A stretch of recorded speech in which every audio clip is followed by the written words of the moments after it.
आज हम monsoon related बीमारियों के बारे में बात करेंगे। अच्छी बात यह है कि ये सब बीमारियों का सिंपल डायग्नोसिस हो जाता है और इफेक्टिव एंड क्यूरेटिव ट्रीटमेंट भी अवेलेबल है।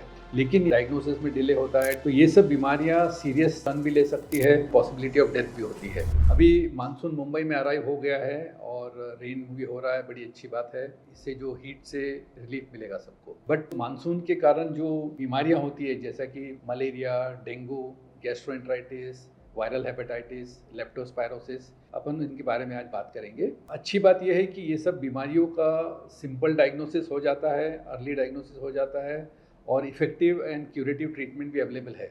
तो यदि अर्ली डायग्नोसिस हो जाए, अर्ली ट्रीटमेंट हो जाए तो ये सब बीमारियों का कोई टेंशन नहीं है।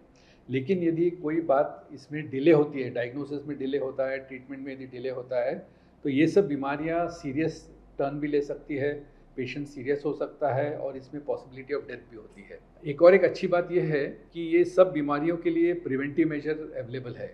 यदि वो प्रिवेंटिव मेजर अच्छे से फॉलो किया जाए तो ये बीमारियां भी होने से ही प्रिवेंट कर सकते हैं और यदि हो भी जाती है तो उसका ट्रीटमेंट अवेलेबल है। फर्स्ट अपन मलेरिया और डेंगू के बारे में बात करेंगे। नाउ मलेरिया और डेंगू ये दोनों जो है ये मस्कीटो बाइट से होता है। मलेरिया जो है प्लाज्मोडियम पैरासाइट से होता है और डेंगू एक डेंगू वायरस से होता है। एक बार यदि मस्कीटो ने इन्फेक्शन आपके अंदर ट्रांसफर कर दिया तो मैनिफेस्टेशन वाइज फीवर, बॉडी एक, headache, skin rash, bleeding tendency और जॉन्डिस एंड ब्रेन पे यदि असर होता है तो अनकॉन्शियसनेस एंड फिट्स भी आ सकते हैं।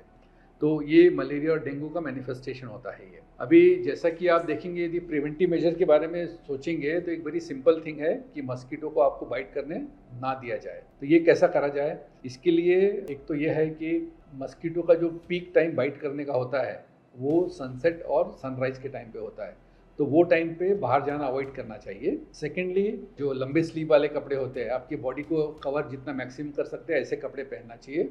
पैर में सॉक्स पहनना चाहिए so that feets are also covered, क्योंकि मस्कीटो बाइट फीट पे काफ़ी होता है। और यदि आपका बॉडी का कवर्ड है, जो एक्सपोज्ड एरिया है, उस पर आप मस्कीटो रिपेलेंट क्रीम यूज़ कर सकते हैं। मार्केट में मस्कीटो रिपेलेंट क्रीम मिलती है, वो यूज़ कर सकते हैं। फिर यदि घर के अंदर की बात जो है, तो यदि एसी एनवायरनमेंट है तो बहुत अच्छी बात है। यदि नॉन एसी है तो आप विंडोज़ एंड डोर्स पे मस्कीटो नेट यदि रखेंगे तो मस्कीटो की एंट्री घर में नहीं होगी। और सोते टाइम यदि मस्कीटो नेट यूज़ करें तो और भी अच्छी बात है। इसके कारण मस्कीटो को कोई चांस नहीं मिलेगा आपको बाइट करने के। और फाइनल चीज़ जो प्रिवेंशन का है, आपके घर में या घर के आसपास कोई पानी का जमाव ना होने दे। ऐसा भी कोई बर्तन है या कोई पॉट है या पानी का कलेक्शन जहाँ पे हो रहा है उसको अवॉइड करिए ताकि मस्कीटो का ब्रीडिंग ना हो। तो ये 4-5 सिंपल मेजर्स जो है, यदि ये किया जाए तो मस्कीटो का बाइट प्रिवेंट होगा। मलेरिया और डेंगू दोनों बीमारियों से प्रिवेंशन हो सकता है।